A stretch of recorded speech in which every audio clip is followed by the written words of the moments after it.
Brilliant. Thank you very much, Matt, and thanks for ShAFF for sort of hosting these. It's really fun doing them. I'm going to start off by introducing Finlay, saying hi. Thank you very much for coming along, Finlay. And I will do a very brief, like what we're going to sort of talk about during the next hour. If you have any questions, like Matt said, put them in the chat. I will see them. We'll either answer them sort of as we go along or towards the end. If we miss them, then we can. There's an email that comes out after the event, and we can answer them in that. For listening, Finlay Wild is a Fallon mountain runner based in Fort William in Scotland. He's just done a lot, but best known probably for 10 in a row winning the Ben Nevis Race.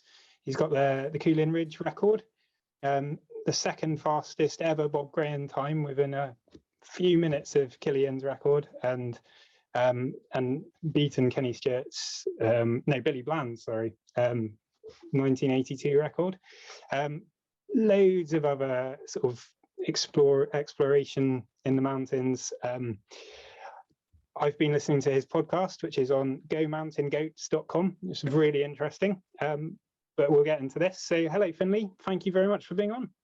Hi, thanks very much for having me. And yeah, I think you've excelled getting through all those podcasts back to back. But yeah, rather than a couple of days. But so to sort of start with, I'm quite interested in sort of your background and like how you got to where you are. So I'm presuming maybe you had you grew up being quite outdoorsy. I don't know where you actually grew up, but maybe you could set the scene a little bit of sort of Finlay Wild from small to sort of by now. Yeah, I grew up mainly in Kingusie, near Aviemore, and then in Fort William. Yeah, of course, when you're growing up, it's the only childhood you know. But as I get older, I realized what a massive sort of privilege it was to have like outdoor parents. My dad was a British mountain guide, and my mum, she was a teacher, but she herself was a really good fell runner back in the early 80s.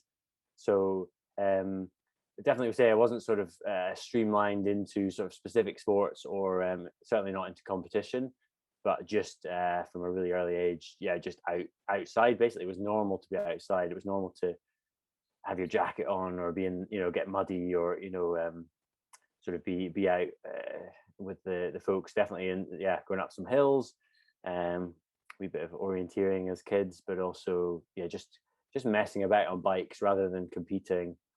And then sort of got more into climbing, pestered my dad to sort of show me the ropes a bit. And then when I was sort of going off to university, that was when I sort of really was doing my first stuff on my own, sort of hill walking and climbing, and progressed from there. Really in university I did like mostly climbing, so winter climbing, rock climbing, and I would run around. I went to Aberdeen Uni, so I'd run around the city to explore. But then when the weather wasn't so good, I'd go and tick off some Munros. We'd go on a climbing meet, but you say it was bad weather for climbing, I'd just go off and tick off some hills, which was really good experience, just exploring new places and sort of building my skills. So really quite a slow sort of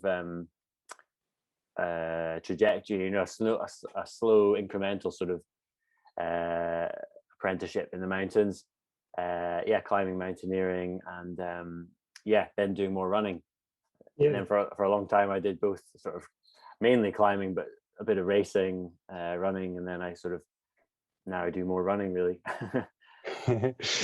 Yeah, no, that's cool. It's sort of, you get the impression that like, correct me if I'm wrong, but I imagine you as like your favorite running is sort of the roughest running, basically, and the most mountainy, and sort of it's sort of crossing into the climbing, mountaineering, sort of ski mountaineering type terrain. So I was interested in your climbing actually before we go into the running. So like what sort of grade did you climb? How, like, were you nothing like, just pretty as you are as a runner? no, just very kind of I really loved winter, like Scottish winter mixed climbing. I did a couple of grade 7s, and like E3 in summer, and some alpine routes, and so nothing, I say competent, but nothing particularly hard in the scale of things. But like you said, really always liked. The reason I kind of got into running was because of the mountains. Really, like it still is. It's about being out in the mountains, and I'll do some training and some flat stuff as well. But it's kind of all with an eye on the mountain stuff. Yeah. So this is a running cast. So just in case people don't know, E3 is actually really quite hard. I mean, it does go higher, but it's really like proper good climbing, and so is winter grade 7. But that gives me an insight, because it means like when you're sky racing and when you're sort of doing things like the Cuillin and things like the sort of terrain that you would be on is miles within your sort of climbing grade, which is, and that was my top grade, and that was a long time. That was over 10 years ago, since I've done those kind of grades. So, but it's still scrambling compared to like E-numbered climbing is like, it means you're comfortable, doesn't it? I think with a lot of these things, particularly if you're trying to go faster, particularly in winter, but just in general, like if you have you've seen a wider spectrum of the range of things, so conditions and difficulty, then it's easier to plug in, well, what can I do in these conditions, like lightweight or with running rather than climbing. It's easier to sort of know when it's getting too difficult or not appropriate for the lightweight approach, and actually you'd need the kind of full on gear for that. Yeah. And do you think your dad being a guide, that sort of maybe sort of really installed the safety and the sort of don't go too light attitude at the beginning as well?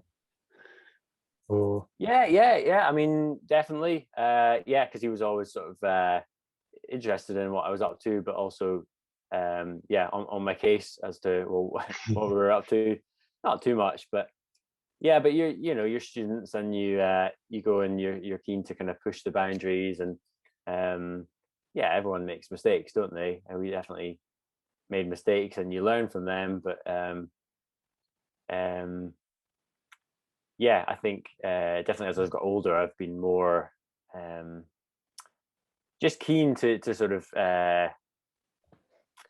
I suppose point out that like I haven't suddenly just one day decided to run the Cuillin Ridge. Like I did a lot of stuff to kind of build up the skill set to be able to do that safely, or safe, with a bigger safety margin, or whatever you want to say, a safety margin I was happy with, I should say.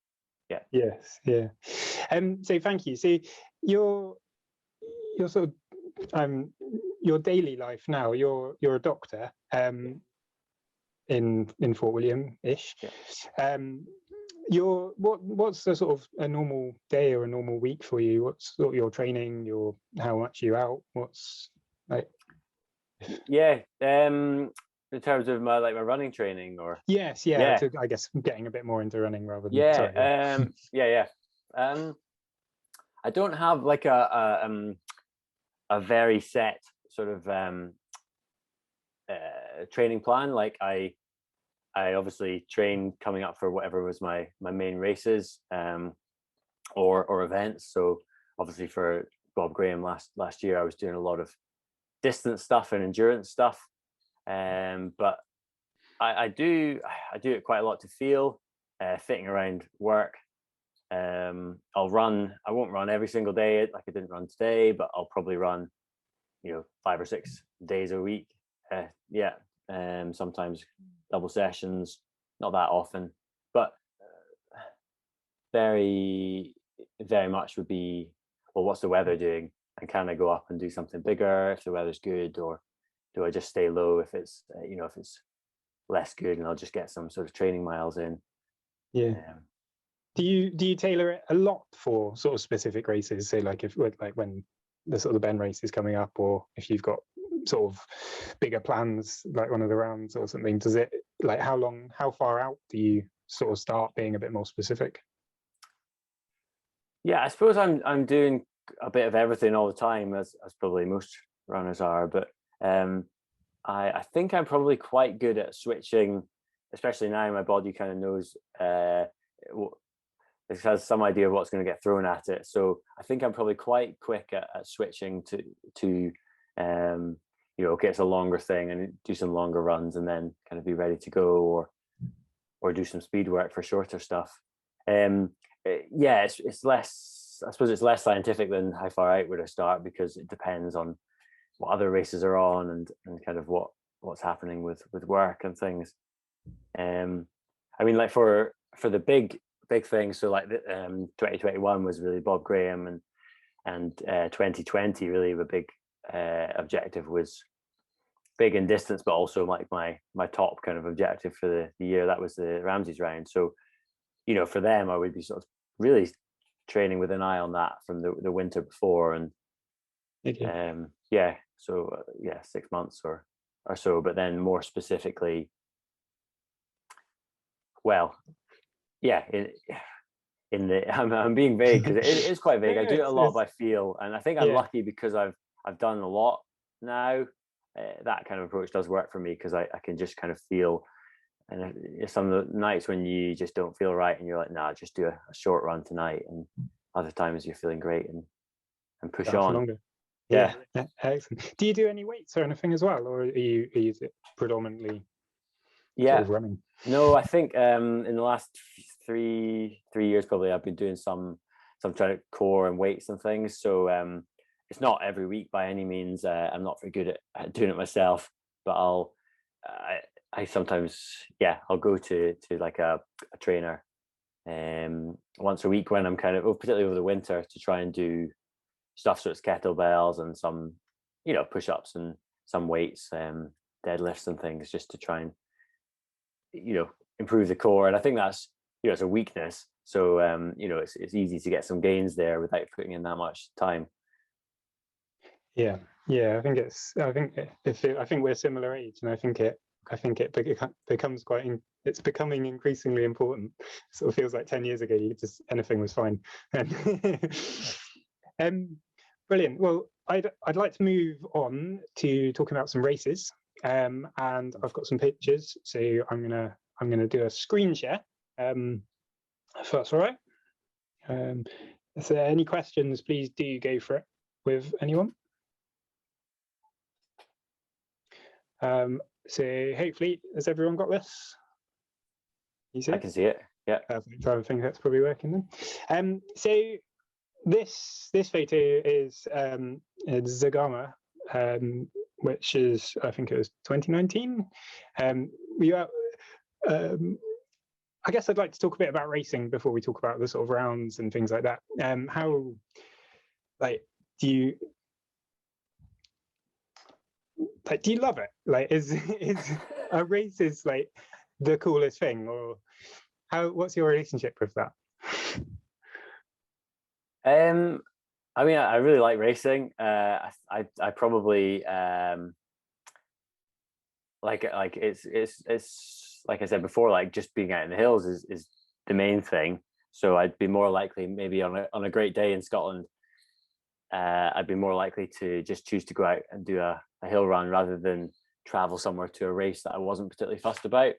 But that said, I've done a lot of races, and I love races. I like there's the process of finding out about the race, maybe recceing the race, and that could be different things. If it's a Scottish one, I remember in sort of early days, like I hadn't done races like Jura. I hadn't even been to Jura, so going over to the Isle of Jura to sort of get to know the place, and we did we recceed the route. It's only 28 kilometers, but at the time that was quite far for me for a race. So we recceed it over 2 days, and it was the middle of summer, and sort of down in one of the glens there were these adders sort of cavorting in the grass, and we sort of watched them for 5 minutes or something. And so you get a lot of memories from the lead up to a race, the recceing and the getting to know it. And obviously Zagama, so that's in the Basque country of Spain. So going out there, getting to know it, sort of trying to acclimatize to the heat. And And then, yeah, I do love that feeling in races, particularly this one. You can see the crowds there. And this is like the Tour de France of mountain running. Like it looks like these that. massive corridors. There's another famous bit before this as well, where it literally just is this, like, 2 or 3 spectators deep on either side corridor, and you're running up this really thin corridor between them, and the noise is just, you hear it before you see them. It's cowbells, it's screaming, shouting, and was such an adrenaline boost. So I like that aspect of it, but I also like the contrast of British fell racing, Scottish hill running.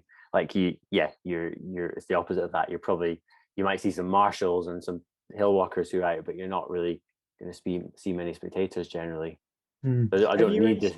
Sorry, have you raced much in Europe? And for you, not a huge amount, but over the last 4 years, I suppose. Part of which has been COVID, so that's precluded things. But I did the Skyrunner World Series in 2018. I think I did about probably 6 or 7 races in that series. Which were mostly in Europe. And 2019 I did some. So like this Zagama and Dolomite Sky Race. And, okay, that looks awesome.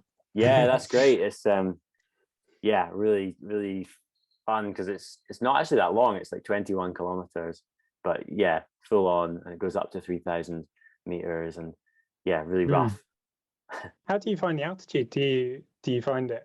I mean, the Alps isn't that high, but when you were climbing as well, did you ever have problems with that, or you sort of go out for long enough to acclimatize? I think that's the key. I mean, I'm lucky because I've sort of structured things that I've got that flexibility, but I think even racing, like hard running racing at like 2,000 meters, I still feel that you're not going to be, you wouldn't have your best performance if you just go straight there from sea level and you're not acclimatized. Certainly I've done some alpine stuff like in Mont Blanc and some 4,000ers, and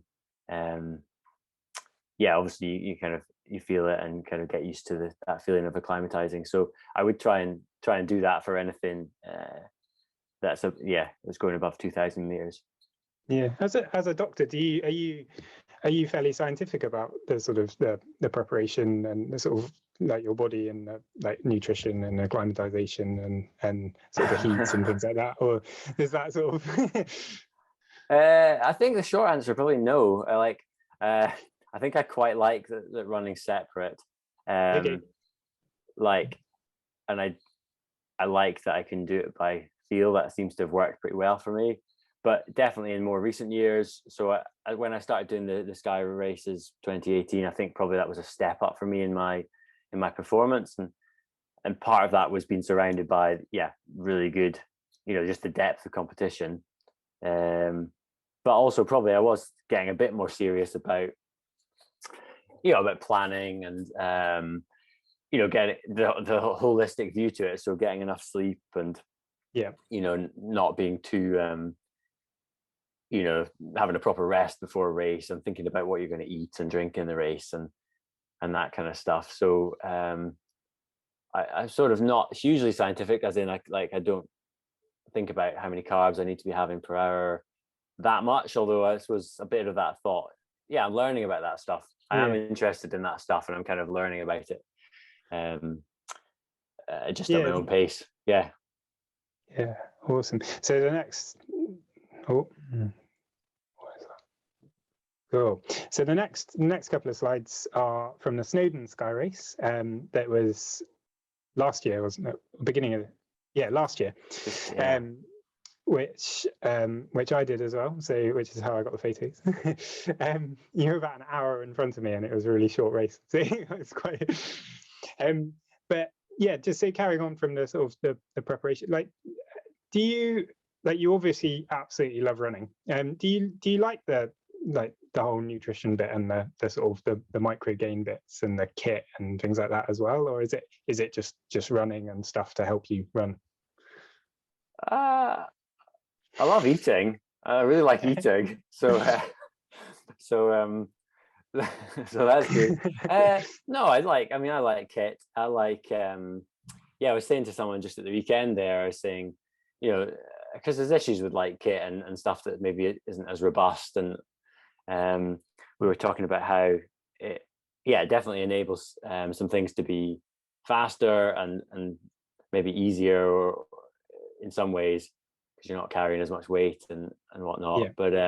But there's not that many things that I just plain couldn't have done. There's some things like going off topic onto like the skimo racing skis, which you've used for some like long ski tours. Like there's, I think without using the race skis, it would have been really difficult to do.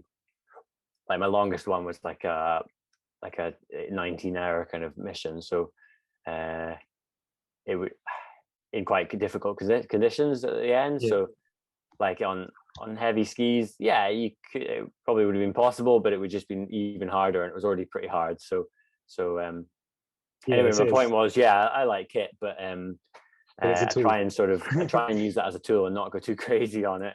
Yeah. No, it's fair enough. I was quite interested with specifically with this race and this photo, and then there's this photo which is the same race, because it was quite awkward conditions, in that they unfortunately had to shorten the race, so we had to do the bad weather course rather than the longer course, mainly because it was really windy at the top. So I think people I was chatting with at the beginning, and we were trying to just sort of decide what to wear, and it looks like you had basically base layer and then a waterproof over the top that you could then take off, and I did similar, but it was sort of trying to decide whether to carry some wear some insulation and things, and I was quite interested to see what you'd worn, so okay. I was pleased to see the two sort of, and you have your jacket over the top of your pack, so it's super quick, I guess, to put on and off. Yeah, so I've got it's a slightly oversized jacket, so like I've actually got a smaller version of that as well for when I'm just don't have a pack when I'm training or whatever. But so I like to think one thing that I think works quite well is think about what's the minimum that I'm going to want to be wearing, like so that I'm not overheating. So like basically this was I think it was September, wasn't it? End of September. Yeah, and it was pretty windy and wet, but it was going to be how long was it? 2 hours and just over 2 hours, maybe 2:07 or something, maybe. Yeah, you were just over 2. Yeah. So thinking about I can't really see me wanting just to be in a vest, like a running a clothing vest rather than a backpack vest. So I think I'll wear the long sleeve, but then I can obviously put the jacket on top of that, and I think it works quite well just to be able to go right over the race pack. It's nice and quick, and you can I probably had it on and off a couple of times during the race. Excellent. Yeah, it was a cool race. It was fun. Cool. And then I wanted to ask you about the Ben Nevis race as well, which you've won 10 times in a row, which is quite amazing. But do you is it your favorite race? Like, you obviously do it every year, that you can. But is that like, do you really look forward to it, or is it a little bit of a I've got to do that, or what's your relationship with it? It's definitely up there on as one of my top races. It's like it's changed. Like I've written elsewhere about how the Ben. So I grew up in Fort William, then I've moved back here, later on, and I spend a lot of time on the Ben, whether it's training running, but also I have done lots of climbing there in the past, and more latterly, I suppose, more scrambling and sort of link ups of things, and even skiing and snow holing and camping out, things like that. So it's always nice to add an extra layer to the memories there, because you sort of remember other times you were out and people you were with and things. So I wrote that it was like a metronome in my life, in that sort of it's quite it's not a constant. It's ever changing, but it's something that I keep going back to and can sort of hang certain experiences or memories on that. So and the race is part of that, obviously. Like, I really love the race. There's it's probably the race that I do with the most pressure as well, because of the local connection, and for a lot of people who in Fort William who aren't necessarily runners, it's the only kind of race that they know about or care about. So that's really nice, and to get support from spectators there, but yeah, there's definitely some pressure there. Although I think I've been quite good, maybe in well, obviously we haven't run it for the last 2 years with the pandemic, but even before that, I was thinking, well, look, I've done well on it. I've done some of the so I'm still 2 minutes off the record, which was set the week I was born. Okay, but that's Kenny Stewart, isn't it? Yeah, that's Kenny Stewart. But I've been, I think I've been the fastest, time going back into. So I first won it in 2010, and the fastest time before me, not that year, but my PB, the fastest time before my PB was in the late 90s, I think. And yeah, I've given it a good go, and I definitely won't be winning it forever. So it's kind of easy to sort of square that myself and say, well, yes, look, something's going to happen, and whether that's obviously someone could just come and totally annihilate me, or you could have a slip, or you could be ill, or you might just you might want to do a different race, which kind of clashes, so that's fair enough. Is it I haven't done it, is it just like up and down the main tourist track? Basically from Clagan Park, which is about a mile or so like further towards Fort William, and then you sort of shortcuts some of the zigzags and kind of straight line it in the top half of the mountain, and then back much the same way, but much quicker. How long is it? Because it's about you're just under an hour and a half, aren't you? So how is that? How long? What's the sort of the ratio? Is it like an hour to get up and half an hour to get down, or exactly? I've been just under the hour, like 59 something a few times, but it's about that. So you're basically just moving twice as fast on the way back down. That's that's quite a good. That is quite a good rule of thumb for most kind of up and down race, like straight up and down races. Yeah. Okay, that's interesting. Awesome. Sure. So we'll carry it on. If you've got anything else that you want to say about anything at any point, I'm sure everyone would be super interested. But also, that's not a very good picture of me. There we go. You're smiling a bit more anyway. So we're moving on to the Cuillin Ridge now. So I think maybe first of all, would you mind sort of just telling everyone what it is and what the what the record is, because it's not like it. But if you explain it, that's Cuillin Ridge of the Isle of Skye is the finest mountaineering challenge in the British Isles.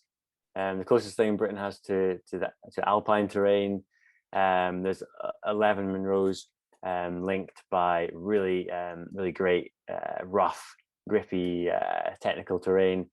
In this sort of C shape, which is a great a great sort of day or 2 days. The classic way to do it is sort of a 2-day, because it's so technical with climbing. Ropes, most people would do it with ropes and walking gear, and sort of do it with a bivvy halfway along, which I've never actually done it that way, but that would be great in good weather to have the bivvy kind of full experience. I've bivvied at the start of it before, which is great. You've got these it's Garsven where it starts at the south. Is one of my favorite places in the world. It's got this view, you sort of feel like you're perched looking straight down into Carusk, which is like the far side of the Cuillin, and you can see on a good day, out to Rum and Egg and the Western Isles even. So it's a really special place, and and the record. It was first done as a kind of how fast can we do it in like 1911 or something like that, in about 12 hours. You can imagine the kind of kit and stuff they had then. And then it's been obviously a record has been chipped away at over the years, and I got it in 2013 from Ez Trezeder, who he'd done 3 hours. So it's end to end. So it's an unusual record because you do it from the sort of end to end peaks rather than the whole round or from the valley. So he had 3 hours. I think it was 17, 3 hours 17, and I sort of made it my mission for a year really, and a summer, and just got to know it really well, and chipped away, and did a few attempts, and then got the record, but had sort of missed in the heat of the moment, had not touched the summit cairn on a key summit, one of the Munros, which was really difficult because I'd broken the record, but I hadn't really, or had I?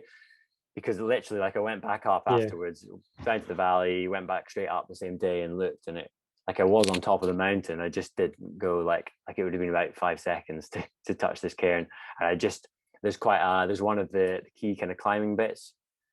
So I should have also mentioned there's 4 kind of climbing sections that most people would would use a rope for. So so to do it fast, basically soloing that. There's one part called King's Chimney where you come up, and that's you basically at the top of the mountain, apart from a wee slab. So I think I was so kind of focused on doing that, and then my mind skipped on to what I do next, and I didn't sort of fully touch the summit cairn of Skurvikoinik. So, but that had a positive benefit because I then went back again and did it in slightly less good weather, claimed the record, but it was a slower time than that, sort of missed the cairn time. Okay. And then I was like, well, I'll have to go back again in good weather. So I went back a third time for a real fast go, and got it just under 3 hours, which was a really nice feeling ring to it. You can imagine in the last wee while, just kind of chasing it and looking at the watch and thinking it was possible, but pushing on to get in. I imagine 2:59 feels better than 3. Even if it's 3 exactly. Yeah, it's funny that, but I find that is a big motivator for me. Just random. Well, it feeds into sort of random esoteric challenges, doesn't it? But particularly you just aim to get under a number. Under it's nice a time, if it's under a round number. I see. So like, it looks Cuillin a bit, but I've not done the whole lot. It does look amazing. If anyone hasn't been, it's well worth going. There's another photo which is pretty cool. Where was this photo? Yeah, that's at Garsven, so that's where we bivvied. That's like basically the south end of the ridge where you typically tend to start the traverse, or you'd start the timing anyway. Did you, on your record, did you bivvy, or did you walk up in the morning? I did it different ways. So this was in June. This was like the attempt when I missed the summit. So we bivvied. I had some friends actually came out with me, which was great because they bivvied with me, but then they took my kit for me, so I could just go like in my shorts and with a small bag. But then they were doing the Ridge Traverse themselves, so they had my extra kit as well as all their bivvy kit. So that was really great of them. Have you ever done it in the winter? Because they normally go the other way in the winter, don't they? And you tend to go the other way in winter, and you abseil the kind of more those climbing sections I was talking about. So, so my summer record was 2013, and 2016, and myself and Tim Gummersall went and had this brilliant day out, like great weather, good conditions, and we did a north to south winter traverse, which was incredible. Like we soloed most of it, just really good neve. Some got the rope out for some bits, abseiled the bits we needed to, climbed out of the TD gap, which is a part of it that I kind of wanted to do it, climbing out of this TD gap, which is in the summer traverse. But that was kind of utilizing my kind of previous kind of, well, the whole thing obviously utilized mountaineering skills, but particularly that one section, which is much harder than the rest of it, was sort of utilizing the actual climbing skills with 2 ice axes and gear and 2 ropes or 2 bits of rope. A short sections of double rope. So that was great. That at the time that was the fastest time, but Justin Hawthorne, amazing alpinist from from your Sky, he went and did a solo version of that, which so he did, slightly different route in that he didn't do that TD gap, which you wouldn't if you were soloing, even if you're as good as him. You know, he's a much stronger climber than I would be. But yeah, he went way faster as a solo one. So that was really inspiring to see as well. Awesome. Cool. There's so much to talk about. I was like, I'm aware we've taken 40 minutes already. Haven't even touched like the Bob or the Ramsay. So I'm going to move it on. Okay. So the next photos we've got are this is on the CMD Arete, isn't it? I think. Yep. Is this on the back of the Ben, on the back of the Ben Nevis? I don't know if this was actually on any of the record rounds that you did, but you got the Ramseys Round record, and you did it solo and unsupported, which I think is quite cool. So maybe we could sort of say quickly what the Ramseys Round is, and why you decided to do it solo, and why that's a bit different and all, if that's all right. Yeah, I didn't realize I was maybe giving too long answers, but yeah, briefly. No, it's amazing. Ramseys. I'm happy. Ramsay, and I've got there are some articles that answer maybe some of these things on Go Mountain Goats, and anyway, Ramsay's is kind of the Scottish version of Bob Graham from the Lakes, Bob Graham Round. So it's one of the big three British rounds. It's 24 peaks, 23 Monroes actually now, because they demoted one, and just this amazing loop around my kind of hills, my home hills basically, which I was on my radar for a long time. I'd done something called the Tranter round, which is 2/3 of that, and it's a really aesthetically nice round that is the best, I would say, the best 2/3 of Ramsay's. So that it'd be good to see more people kind of going and getting on that, because that's really fun. Yeah, I thought that sounded really good. And that sort of, it basically just sort of cuts off the last sort of 3 or 4 peaks on the Ramsay. Well, not the last 4, but the middle. The middle bit, yeah. So Tranter, you're basically doing the height. You're staying high basically, apart from one valley crossing. And you don't have to go around I can't remember what the lock is, but at the far end. Yeah. So I mean, they're both great, but I definitely used the Tranter as a kind of springboard to get my confidence up, that I did that solo unsupported, and all the time I'm learning the terrain really well. And going back to the thing you said a bit about training, like I find that really good to do something. I was going to go for the Ramseys Round, which is 90 something kilometers, but doing a hard effort on a 60-kilometer run, or two different 60-kilometer runs, because I also did the Millardock Round record. In the build up, that's a real great kind of way to get the confidence and the fitness up, and test your systems, like test your eating and whatnot.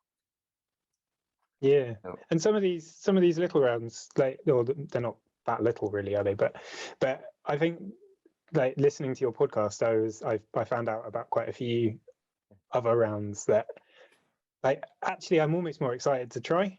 Like, the running sounds amazing and the terrain sounds amazing, but living down in the south, it's quite hard to train for that much ascent in the mountains without driving a lot. So by finding something really cool like the Tranter Round that's just a bit shorter and a little bit less ascent, it's sort of a bit more achievable from here. And it sounds like you're very enthusiastic about it all, which is cool.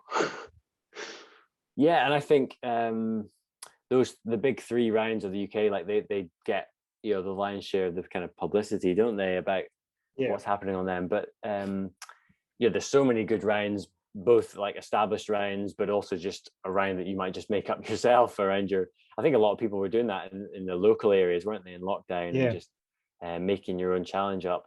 It would almost be a shame if someone's going to sort of come and do one of, do Ramseys, and have a really tough time on it because it's long, without having done some of the other. You could do a traverse of just the Mamores part, which is 10 Monroes, and it's an absolutely great day out. and having done that, that sort of adds into what you then do afterwards. But obviously that takes more time, so it's it's hard if you don't live here and you've got other commitments and you've got to sort of pick your weekend. But yeah, there's so much to do. Yeah. There's so much to do. Yeah, on your website there's an FKT page with some of the sort of less obvious, I mean, I don't know if they are less obvious, but some of the sort of the small, the less obvious challenges. Less obvious, looks pretty cool. The Ben Nevis ridges, I thought sounded quite good. Would you like with routes like that where it's definitely like a reasonable percentage of rock climbing, would you take rock shoes, or would you do that sort of like VDIF sort of grade sort of in your fell shoes? I like for like the Cuillin Ridge, for example, like I did that in fell shoes. I did that in Walshes that were really, the Gabbro, the rock on Sky is really rough. So it really wears your grip down. But actually that was quite good because I had some tight fitting Walshes that really felt like a rock climbing shoe at the front. So find them really good for scrambling. I've done stuff where you take rock shoes and sort of change into them, but I suppose I don't. I tend to like soloing sort of fairly easy stuff that I'm happy enough doing in my running shoes. So that probably is about up to VDIF, like that 5 ridges you mentioned, like Observatory Ridge on Ben Nevis. I'd pick my day and go when it's really dry and when I'm feeling good. But that's really enjoy that kind of stuff. So I was thinking, like sometimes I feel like the time that I take to put on a pair of Velcro rock shoes, like I then will move much faster and much more confidently on the rocks. So I guess it's just trying to decide, and then you've got to carry them, haven't you? And people, I think I've probably done so much sort of just knocking about and scrambling about in my running shoes that and less climbing over certainly over the last 5 years or a bit more. So I'm probably more confident in what I can do with a trainer. If you know what I mean? Like I'm more. I'm not saying I can do more. Obviously not. Like rock shoes are amazing, but I'm not as familiar with rock shoes at the moment. Plus, I seem to get really sore feet. I don't know. I think my feet have become like wimpy or a weird shape from all the running. So I think I need to acclimatize my toes. Yeah. They grow a bit, don't they, when you run a lot? So, sorry, but we divert. But back to the Ramsay. So yes, you did it unsupported, which I think was quite interesting. Which basically means you carried everything from the beginning, and you would have filled up water in the streams and things, but basically you had everything. You didn't have anyone to meet you. No one carried your stuff. No one brought you food or anything like that, which is a bit unusual especially for the big free rounds. And you also smashed the record. So what was your thinking for doing that? Was that trying to be succinct about it. I think I really like the aesthetic of that, just the simplicity of leaving one place and doing a round and returning to it. You're just yourself under your own steam. You're making all the decisions. Also, it's kind of easier to plan. I could just wait for when there was good weather rather than having to plan anyone else. I could, I think I decided with 2 days notice that I was like, oh, that's going to be the day. And then, and if it hadn't been the day, if the weather forecast had changed, I could have easily just postponed because there wasn't lots of people lined up. So it's easier. I like the aesthetic. I think it's probably the way I tend to do most of my running. I love running with people and going out on the hill with people, but I do a lot of the stuff on my own and just kind of go into my own train of thoughts, and that's probably less stressful in a way. You just run to feel, and you don't have to maybe think about. You just kind of you don't have to. For example, you wouldn't have to sort of have a discussion about, oh, I want to go this way, and the other person saying, oh, I think we should take this shortcut. You would just go the way that you wanted to go. So definitely supported, is going to be faster generally, isn't it? Because you've got all those benefits of support, but probably, or it might be in absolutes, with everything else being the same, it would probably be faster, but everything else is not the same. There's these subtle differences, but also just like, I wanted a really good day out that was a real challenge, and I also thought I could possibly do that and break the record. So that was an extra sort of challenge for me, I suppose. Do you think you'd ever sort of put together a support crew and try it again and see if you could beat some time, or do you think is actually that sort of run in that style exactly what you wanted? It kind of was exactly what I wanted. Like, I'd been thinking about it for so long, including like years before you actually decide, I'm going to try it. It was on my radar, and I'd recce'd for it well, and I'd prepared well, and it kind of went as well as I could hope. So I think, I certainly hope to do it again at some point, but maybe like a winter one, or something, doing it I was going to say doing it as like with an extension, but I don't, not that I've got a concrete plan to do that, but something. I'll definitely run on those hills again, but because they have added a couple of hills to it, haven't they? Or there Martin is Stone sort of did, like extended round.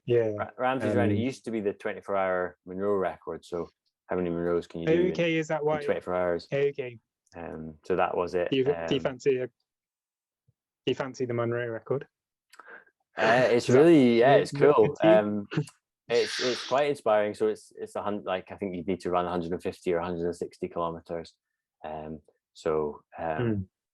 Quite a bit further than my 100k kind of max thus far. But I like the idea of it. Now Kim Colson's sort of added the kind of obvious peak to make it 33 peaks, hasn't he, in the Cairngorms? So it's sort of a bit of choice as to how you could gain another peak, or Do you think it would have to stay in the Cairngorms now? Because it has been in other areas, hasn't it? But I was looking at a round that did involve some of the Ramseys actually, but on the map, but it's far too much more ascent. Like the Cairngorm one, I think the ascent is about the same as the ascent of just a Ramseys round. So the 24-hour Monroe round, 160k, I think but it might be a bit more than that now. But when Sasha did it, I'm sure it was like ballpark 8,000 or 9,000 meters. I think, but I haven't studied the maps usually. Fair enough. I have actually a couple of questions from people, so I'm going to ask these now. So Murdo McEwen was wondering if you listen to music or podcasts or anything on your really long runs and your sort of rounds.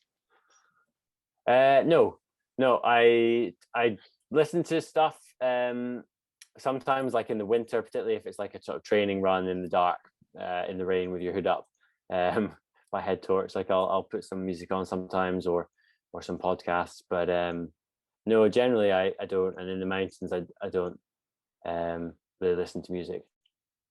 Cool. And Steve Chilton says some amazing endurance efforts. Have you set any course records on any of the classic hill races or fell races, other than the Ben Nevis one? Oh, well, no, actually. So I haven't got the record. No, I haven't set that one. Sorry. Yes, I have. None in England, none in fell races, but in the Scottish ones. I got the record for one of my favourites, proudest ones is the Isle of Jura fell race. I got the record for that in maybe 2017, maybe. That was something that Jura is really rough, really suits me. But then there's like quite a bit of road at the end, sort of flat road along the edge of the island, which I always felt would kind of mean I couldn't get the record, because that needed to be quite fast. But actually, that's a small percentage of the, it's like 20 minutes of the 3 hours 05. So I managed to get that, and that was a great feeling. and as was Glamig on Sky. I've got quite a few, which I'm just drawing a bit of a blank on. Sleock up near Torridon. Things like that. Excellent. If it's the Steve Chilton that I assume it is, he's probably got a list of all of them that you've got the record on. I think he's a bit of an encyclopedia. So thank you for the question. So our next, this photo is the Devil's Ridge in the Mamores. That's correct? Yep. So this would be on the Ramseys Round. Would it be on the Tranter Round as well as the Mamores? Yeah. And the Mamores Round. So you'd get that. And the Ring of Steel. Yeah. And the Ring of Steel. Okay. Awesome. Is it? I've sort of heard of it. I haven't run along it. Is it narrower than it looks? Like, I've heard of it being quite scary almost, but it looks all right. I mean, there's bits further on where you're sort of on a trod, and then there's the grass kind of growing off kind of directly to each side. So definitely in the mist, it's really atmospheric, because there is just a trod that size of the one in the photo, but the grass kind of drops going off to either side.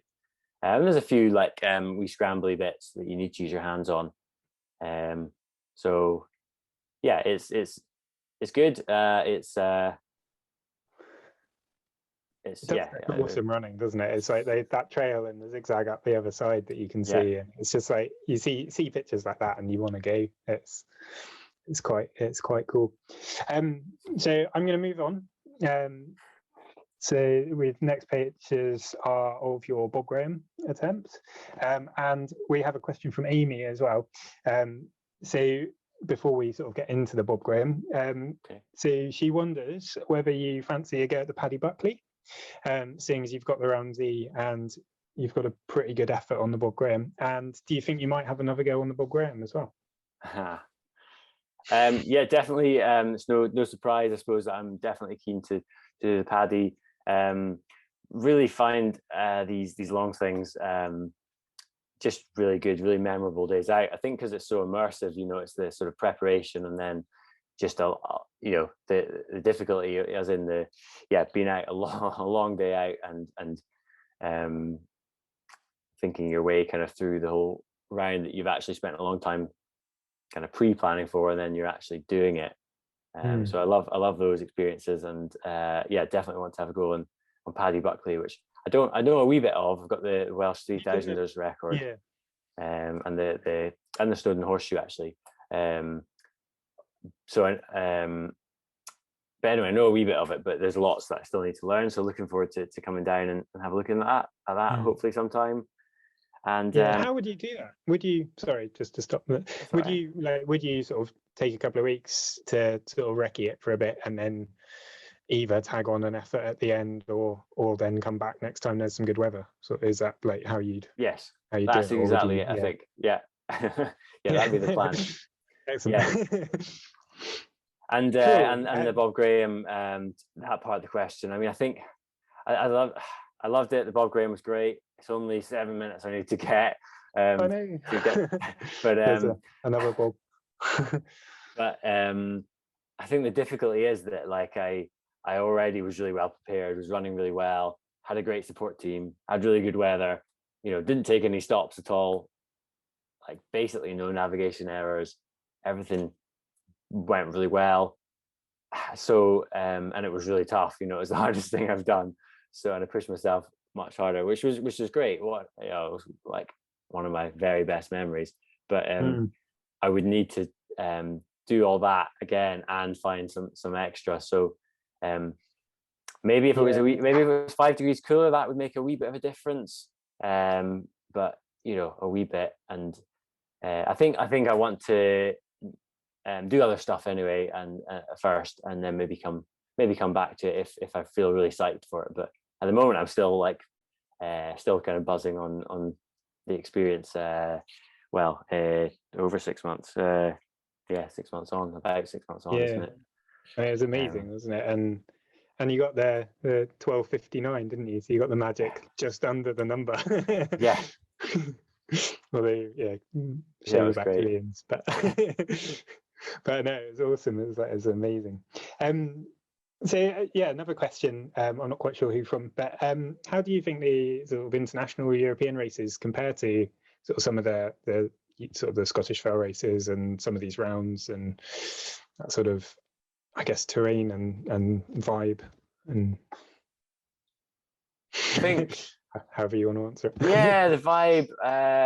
I think I like both. I definitely sort of, I'm from Scotland, from the Highlands. I like our kind of approach to like that Glamig race I mentioned, which is certainly one of my very favourites.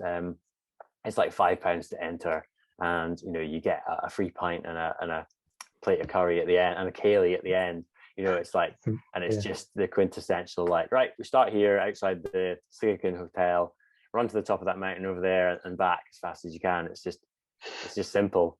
And there's not really any hype, and it's there's some spectators, but it's quite simple and understated. Whereas some of the Sky races, obviously they have their massive sort of media stuff and fanfare, and that's quite fun too. And you're like, that's the Gamma race you showed the picture of. The start of that is just insane. There's this huge one of those big blow up banner arch things, and like chariots of fire, like mental music that just keeps notching up and up and up, and you're so fired up to start. That's great. So quite a difference. And I kind of like them all. Yeah. Fair enough. It's nice to have a bit of a range, isn't it, of different things, different times. I have got quite a few questions now. It is we told you we'd be about an hour, and it is about 9 o'clock. But are you happy to carry on a little bit and answer a few questions? So it's like I'm happy. Totally Obviously, folk might want to go and get their dinner or whatever, but I'm happy. If you're happy to stay, thank you very much. I've been asked by Richard if there's any sort of specific tips you have for running well on really rough ground. I think what's worked for me anyway is just spending a lot of time on the rough ground, and I suppose I'm a bit different because I did a lot of walking and the climbing stuff first, and then got to running. But I think probably just spending time on it, and it shouldn't feel dangerous, or it shouldn't feel sort of too much on the edge. Like maybe on some of my like fastest descents in races, so that's usually when you're like chasing someone that's in front of you at the top. You can have this real feeling of this being on this knife edge of just exactly like how close to like I need to stay in control, but how close can I push that to kind of the edge? In terms of, because it's a combination, isn't it, for downhill on rough terrain? It's like muscle strength in your legs, but also sort of foot placement and reading the ground. And I'm going off the question really, but it's a good feeling. But I think most of the time, certainly in training, I'll often go down stuff slower than people I'm out with, and I'm like, all right, we don't need to go this fast. They're trying to race you. And do you another question from Colin, do you feel that he says, what do you feel is your biggest constraint to progressing your running performance? So is there an area you're particularly working on, or is there anything you're well, I suppose, now probably I've sort of I've been on a not a plateau, but there's probably obviously you have ups and downs, but I've kind of been at a similar level for quite a while.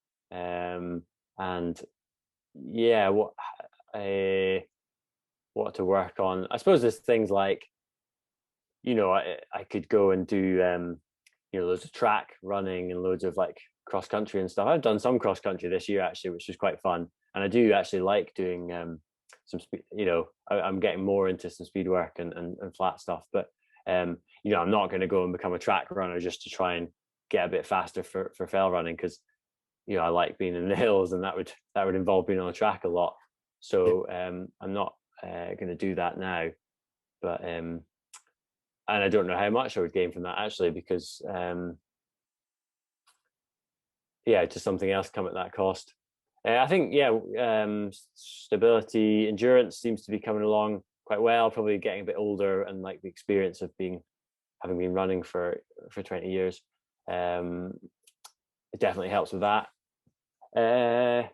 I'm being sort of a bit vague. I think it's quite a hard question, to be honest. It's like there's a lot you could do. You could always do a little bit extra in anything, but then does it play off against something else?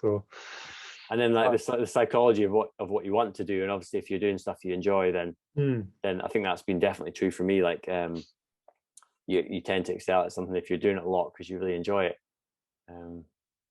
So I had another sort of psychology type question. So on a long endurance effort, do you associate or disassociate? Says Steve. Or a mixture, I'd imagine.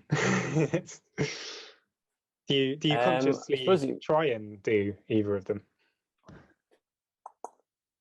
I suppose he means, am I sort of trying to take myself out of the moment and dissociate from it? And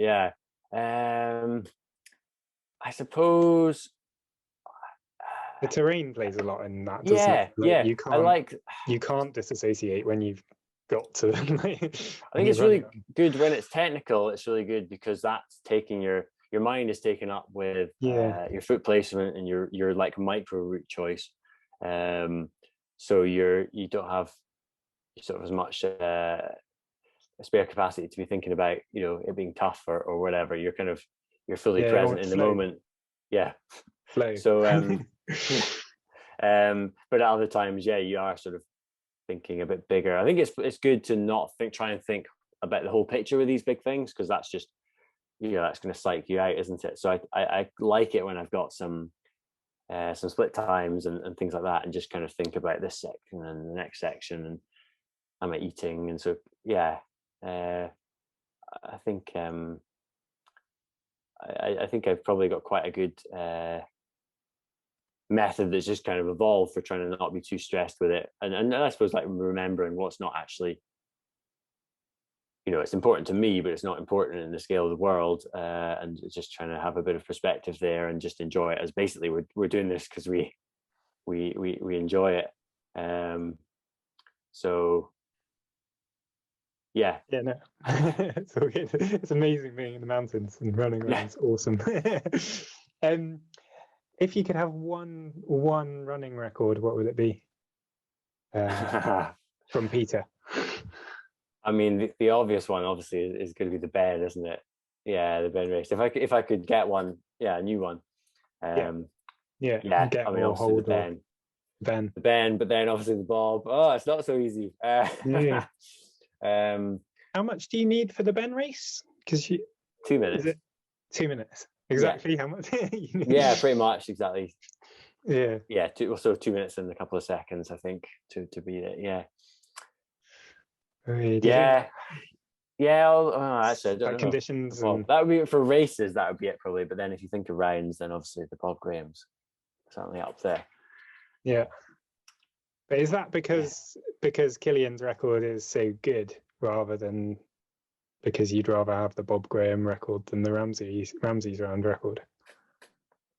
Is it the competition rather than the route, or do you like the Bob route more? Well, I think the Bob's. I mean, well, I've got Ramsay's record, but Bob, I suppose that's the most famous one, isn't it, in the UK? That's the most well-known one, and it is a great route. I really enjoyed the route. I probably enjoyed it more than I maybe thought I would, before I went down and got to know the lakes. It's a great route.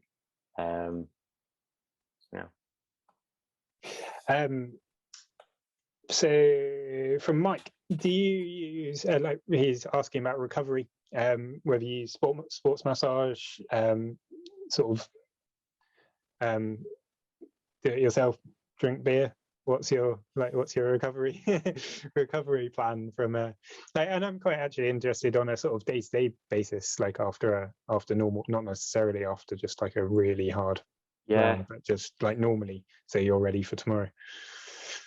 Yeah, I think I drink quite a lot of fluids. Always drinking water. I try and eat well, lots of whole foods, lots of fruit and veg, and try and get some good sleep. Although that, there's always so much to do, isn't there?